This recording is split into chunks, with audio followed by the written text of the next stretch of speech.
The first thing I heard that night wasn't my husband's voice. It was his mother's. God, Daniel. I pray you find a new wife soon. A real woman. Someone from our circle. Not. A pause. Me. I froze in the hallway, fingers trembling against the railing, my heart cracking like thin ice under boots. My name is Aubrey Lane, 32, and that was the moment I realized my marriage wasn't cracking. It was being shoved off a cliff by the woman who'd hated me from the day Daniel slipped a ring on my finger. His reply cut deeper. Mom, let's just sleep. Everything will work itself out. Everything will work itself out? After she wished him a new wife? After she humiliated me all year, calling me middle-class charity, social mismatch, and not wife material? But the worst part wasn't her wishing for my replacement. It was what happened the next morning. Because when I opened my eyes, sunlight was spilling across a place I didn't recognize. A ceiling too ornate. Walls too grand. A room too big. It wasn't our bedroom. It wasn't even our house. My breath lodged in my throat as I stumbled out of bed, feet sinking into thick white carpet. Luxury we never had. My pulse roared. Where was Daniel? Where was I? Voices echoed down the staircase. She doesn't know yet. My son deserves better. She'll find out soon. I moved toward the voices, and that's when my eyes caught a framed crest on the wall. A golden emblem. A name carved in Latin beneath it. A name I knew. A name I feared. Because I finally realized whose house I had woken up in. And why my mother-in-law wanted a wife from their circle. My blood ran cold as the truth snapped into place like a trap. This house belonged to the people they'd been trying to marry Daniel into for years. A family that didn't just hold power. They owned ours. I gripped the railing as my world tilted. And then I heard the sentence that destroyed the last piece of trust one had in my husband.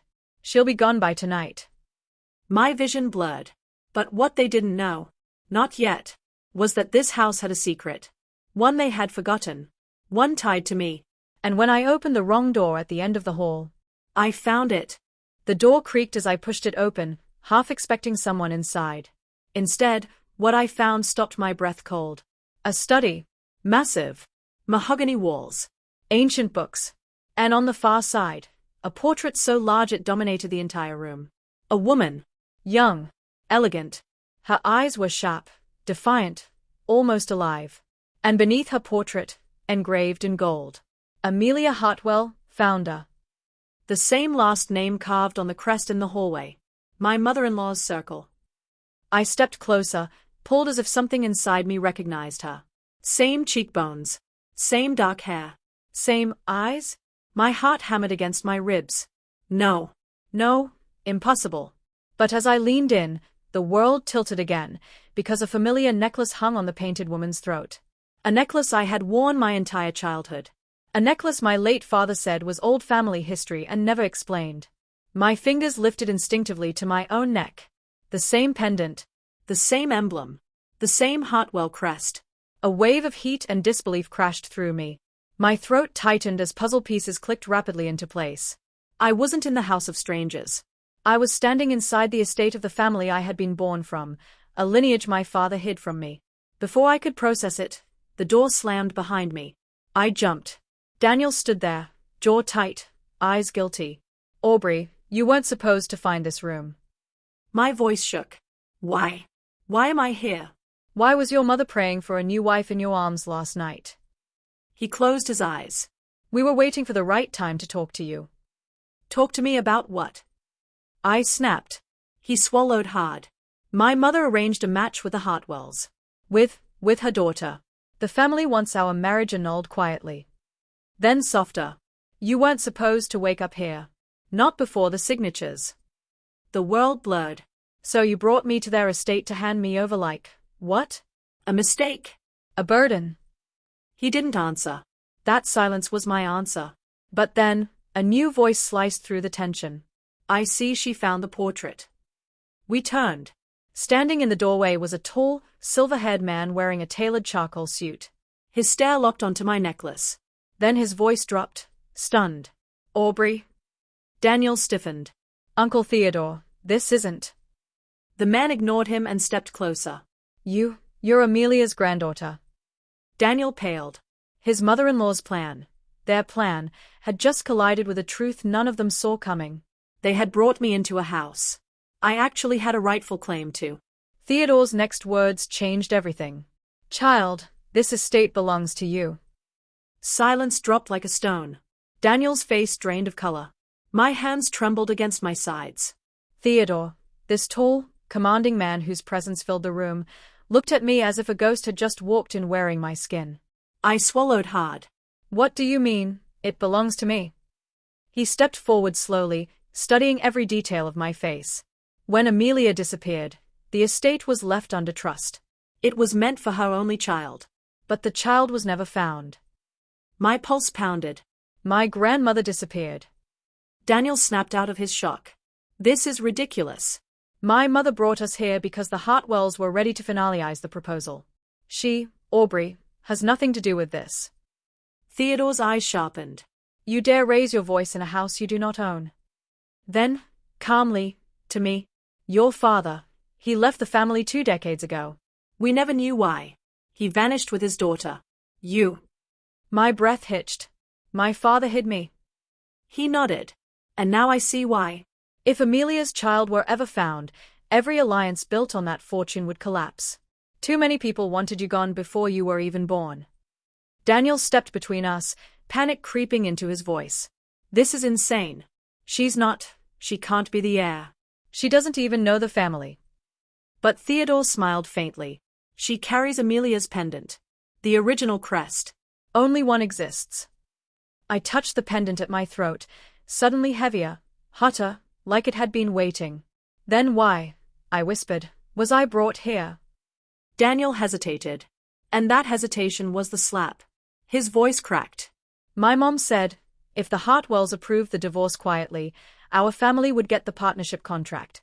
It was business. You'd be compensated. We didn't want to hurt you. We didn't want to hurt you. As if betrayal was a business transaction. My chest tightened with a betrayal so sharp it could have slit steel. You are going to trade me, I murmured. For contract. Daniel grabbed my arm. Aubrey, listen. I ripped my arm away. But before I could speak, Theodore said something that froze both of us. Oh, she will not be traded. She will inherit the Hartwell empire. And the first decision she will make, I suspect. His eyes flickered to Daniel. Concerns you. Daniel's voice broke into a whisper. Aubrey, please. But the moment was cut short. A woman's voice echoed from the hall. Sharp. Commanding. Daniel's mother. Has she woken up yet? We need to start the annulment papers before the Hartwell daughter arrives. The irony tasted like fire. I was the Hartwell daughter. And she didn't know. Not yet. Theodore stepped closer to me and whispered. Let her speak her poison, child. Let her show herself fully.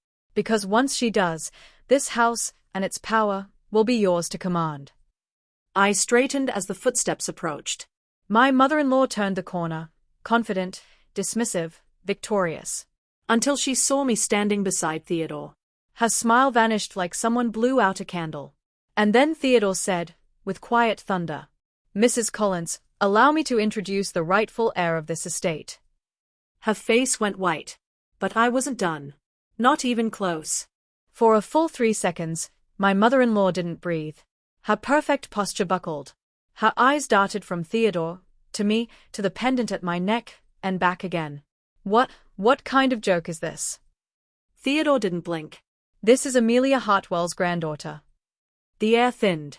My mother-in-law's lips parted, but no sound came out at first, only a stunned wheeze.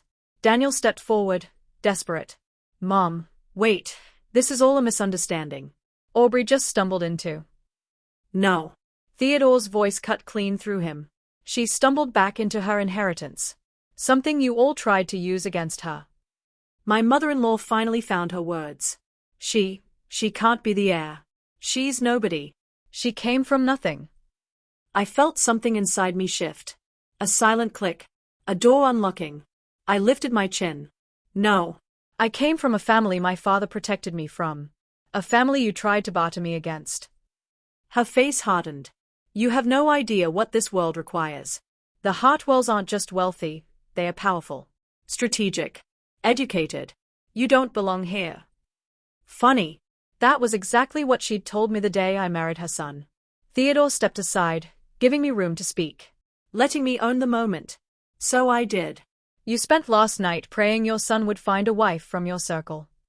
Turns out I was from that circle all along. Her nostrils flared, panic flickering behind her eyes. She turned to Daniel, voice sharp. You told me this was, Daniel, fix this. But Daniel looked trapped between two collapsing worlds. Mom, I didn't know she was a Hartwell. Theodore folded his hands calmly. You planned to annul the marriage in our home.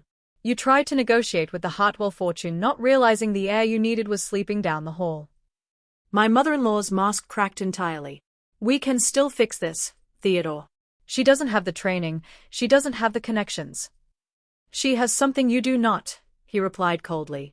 Legitimacy, blood, and the original pendant. Her eyes snapped to the necklace again, horror widening them. And then, a sudden realization washed over her. A shift. A pivot. A last chance play. Her voice softened into a trembling counterfeit of warmth. Aubrey, darling. I didn't mean any of that. I was emotional. Worried for you. For your marriage. We can talk, sweetheart. I held her gaze, steady. You wanted me replaced. She stilled. You brought me here to be discarded quietly. Her throat bobbed. You planned alliances that erased me. She didn't blink. And now, I said, voice calm and deadly, I want to hear you say it. The room held its breath. Daniel whispered, Aubrey, please don't. But I stepped closer, face inches from hers. Say the words, I repeated. Say what you had planned for me. Her composure shattered. She screamed. Yes. I wanted you gone. You were never good enough for my son. Daniel flinched. Theodore sighed. And I smiled. Because that confession, in the Hartwell estate, in front of its guardian, and in front of her own son, was the rope she had just tied around her own power. And she didn't even see the trap tightening yet. Not until Theodore said, Good. Now that the truth is spoken, we can proceed with the transfer of authority. My mother-in-law blinked. Transfer to whom? To the rightful heir, Theodore said. As of today, Aubrey Lane receives full control of the Hartwell inheritance and all associated estates. Her mouth fell open. Daniel whispered my name, barely a sound. And I took a slow breath. This was only the beginning. The room tilted for everyone except me. My mother-in-law staggered back as if Theodore had shoved her. Daniel's breath hitched, a soft, terrified sound. Even the staff lingering in the hallway froze at the announcement. But inside me, a stillness, a clarity, a rising heat that felt like the first spark of a long-buried fire. I stepped forward. What does full control mean exactly? Theodore didn't hesitate. It means the moment you sign the restoration papers, you gain legal authority over all Hartwell assets, properties, accounts, subsidiaries, and the trust your grandmother established. My mother-in-law's voice cracked into a shrill whisper. No. No, absolutely not. We came here for an annulment meeting, not to hand power to the rightful heir, Theodore repeated. She shook her head wildly. This can't be happening. She doesn't know anything about this family. She doesn't deserve. I cut in softly. And yet you were happy to marry your son into this same power yesterday. Funny how deserving suddenly matters. Her jaw clenched so hard her cheek twitched. Daniel stepped toward me, voice trembling. Aubrey, listen. I didn't know you were connected to this family. I was wrong. Mom was wrong. But we can fix this. We can leave, start fresh. Start fresh. I almost laughed. You brought me into a house to discuss ending our marriage behind my back. For a contract. For her. And you want to start fresh? He swallowed. I made a mistake. No, I said quietly. You made a choice. His mother rushed to his side, gripping his arm like a lifeline. Daniel, don't let them manipulate you. We still have influence. We still have friends. We can turn this. Theodore raised a hand. I suggest you listen carefully, Mrs. Collins. Any further insults toward the Hartwell heir will be documented. You are in her home now. The switch in her face was immediate. A flicker of fear. A sudden awareness of just how fragile her position had become. Because she didn't just attack me. She attacked the woman who now had legal power over the very partnership she was trying to secure. Theodore extended a folder toward me. Inside were documents older than me, along with freshly prepared restoration papers. All you must do is sign at the bottom, he said quietly. I looked at the signature line. My grandmother's name. My father's name. And now, space for mine. My fingers almost shook as the weight of it settled. This wasn't just an inheritance. It was a return. A reclaiming. A resurrection of a lineage they tried to bury. I took the pen. My mother-in-law gasped. Aubrey, don't you dare. I signed. The ink barely dried before the room shifted. The staff bowed their heads respectfully. Theodore placed a hand over his chest. Daniel stepped back like I'd just become someone he no longer recognized. My mother-in-law whispered, broken. God, what have you done? I turned to her slowly.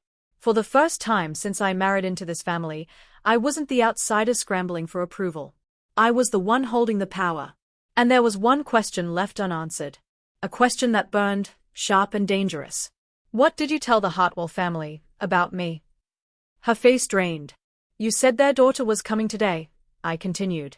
So tell me, just what story were you planning to sell them? She froze. Because she didn't know yet. I was that daughter. And her lie was about to detonate. My mother-in-law's throat bobbed as she tried to form words that wouldn't damn her further. Too late. Every second of her silence was already a confession. Theodore folded his hands behind his back, watching her like one watches a cornered animal. Calm. Unmoving. Letting her unravel on her own. Finally, she exhaled, sharp, shaky.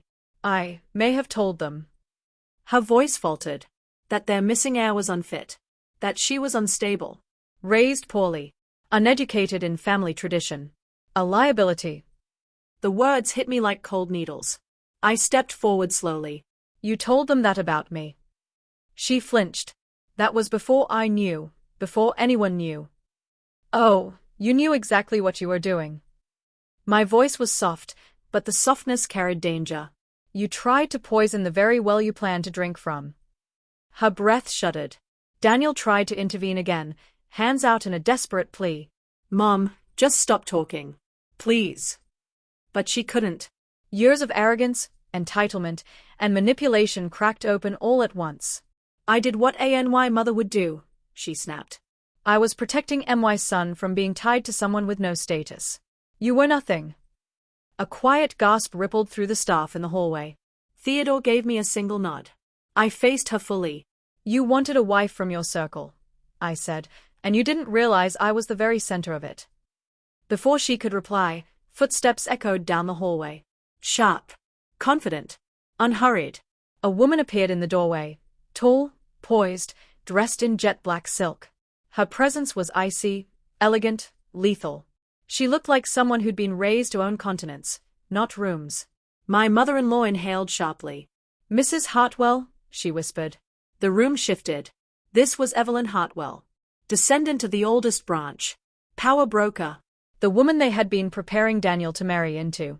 Her gaze swept the room. First Theodore. Then Daniel. Then my mother-in-law, whom she acknowledged with the same respect one gives furniture. And then her eyes landed on me. Something flickered there. Recognition? Shock? Memory? She stepped closer, voice smooth as glass. Show me the pendant. I lifted it. Her breath hitched, barely noticeable but unmistakable. That, she said softly, is Amelia's crest.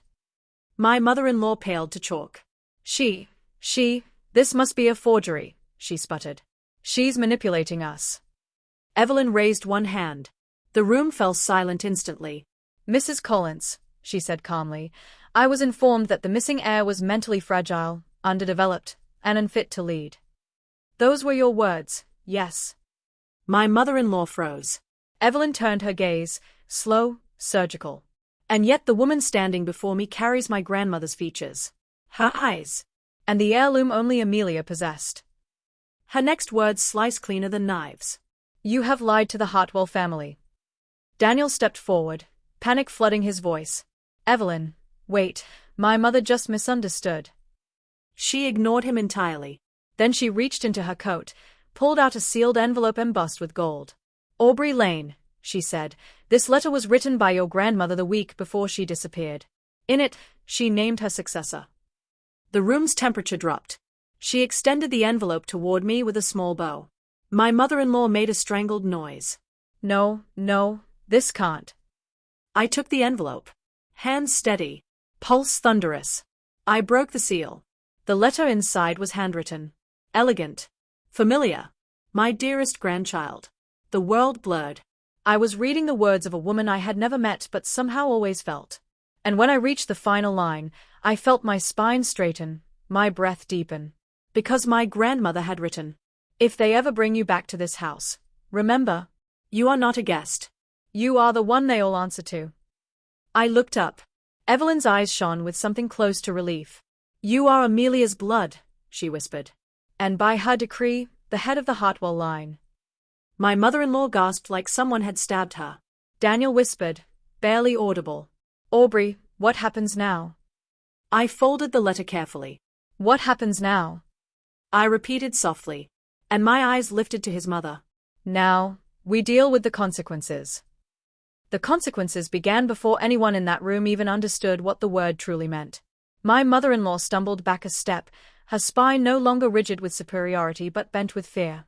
Daniel looked at me as if I had become a stranger. Maybe I had, or maybe he was finally seeing the version of me he had worked so hard to break. But Evelyn Hartwell? She stood tall, her expression sharpened into something almost regal. "Aubrey," she said softly, "before we proceed, there is something we must address." She turned her gaze to my mother-in-law. "Mrs. Collins, the lies you spread about the Hartwell heir are grounds for legal action. Defamation. Interference in family succession. Attempted manipulation of a marriage contract." My mother-in-law's lip trembled. No, please, you don't understand. I didn't know. If I had known she was. Stop. Evelyn's voice was a blade. "Do not insult us further." Daniel squeezed his mother's arm, voice cracking. "Mom, please, just stay quiet." But she couldn't. Snakes don't know how to stop hissing when cornered. "You think SHE deserves any of this?" she spat, pointing at me with a trembling finger. "She's weak, she's naive, she let our family carry her." "No," I said quietly. "You tried to break me, and when that failed, you tried to trade me." Her face twisted with rage. "If Daniel had married into the Hartwells, our family would have risen. We would have finally had power. And then you, just a middle-class nobody, walk in and ruin everything." I stared at her, unblinking. Then I smiled. Because she didn't understand the most poetic part of this entire story. "I didn't ruin your plans," I said softly. "You did. The moment you prayed for a new wife from your circle, you unknowingly asked the universe to return me here, to the very circle I was born from." Her breath caught. "And now," I continued, "I am the one deciding your future." Theodore stepped closer. "If I may, head of the family, there is protocol. Shall I read the recommended sanctions?" My mother-in-law made a strangled noise. "Sanctions." But Evelyn lifted a hand again. "No," she said gently. "This decision belongs to Aubrey. Every word. Every outcome. This is her inheritance, and her justice." All eyes turned to me. I could have destroyed them right there, legally, socially, financially. I could have ripped their world apart with a signature. But that wasn't enough. Not yet. I stepped toward Daniel's mother, watching her shrink beneath the gaze she once looked down on me with. "You wanted a wife from your circle," I murmured. "And now you're standing in front of the woman who is that circle." Her knees shook. Daniel stepped forward, voice breaking. "Aubrey, please. I'm begging you.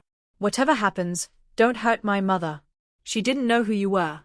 She thought she was protecting me." I looked at him. Really looked at him.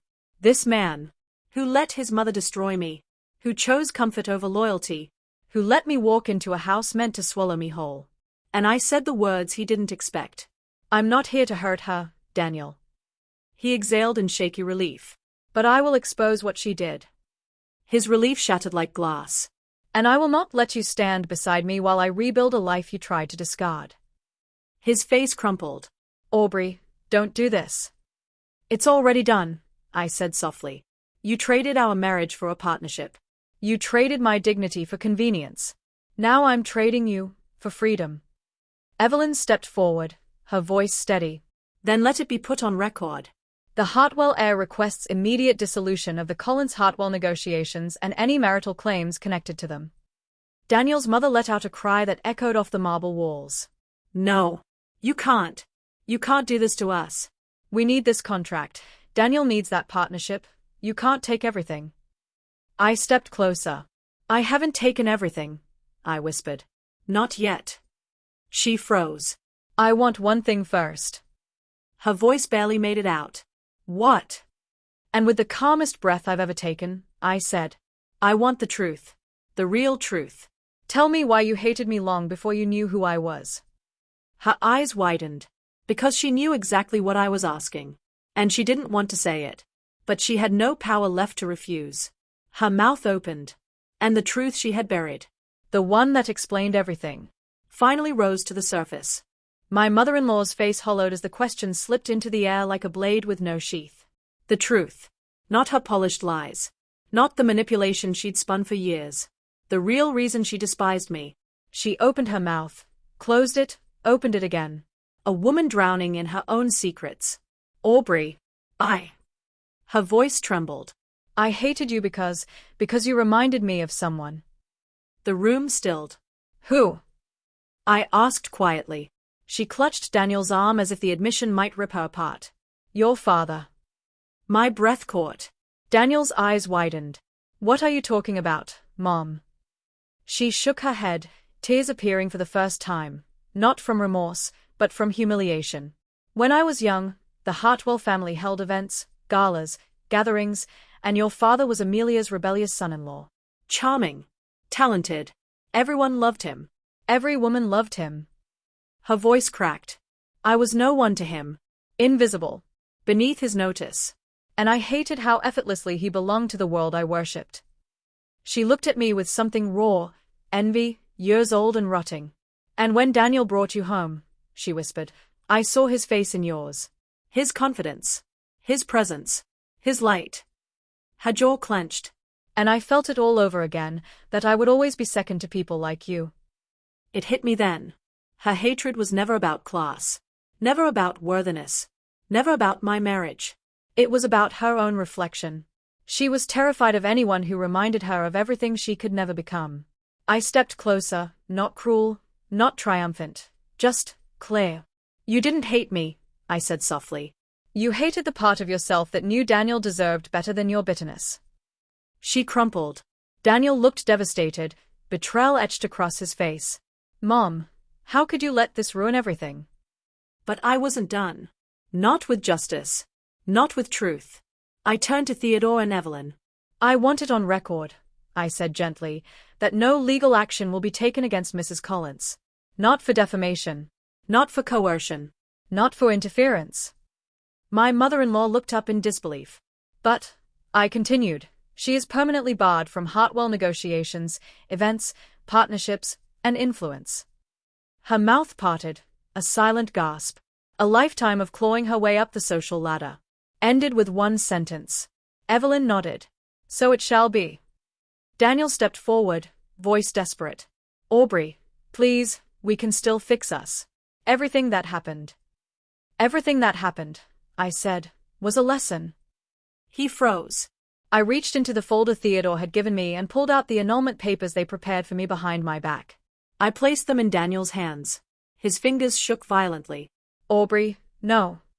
But my voice was steady. A calm I had never felt before. You didn't lose me because of your mother, I said. You lost me because you thought I would never find my worth. A tear slipped down his cheek. I stepped back.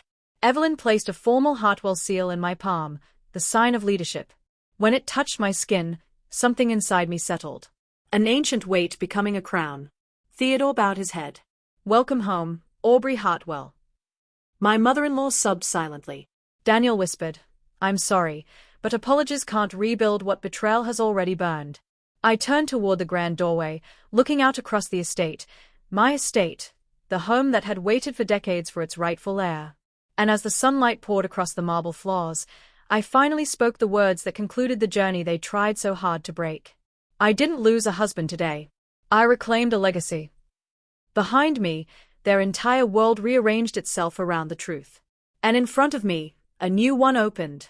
Powerful, quiet, mine.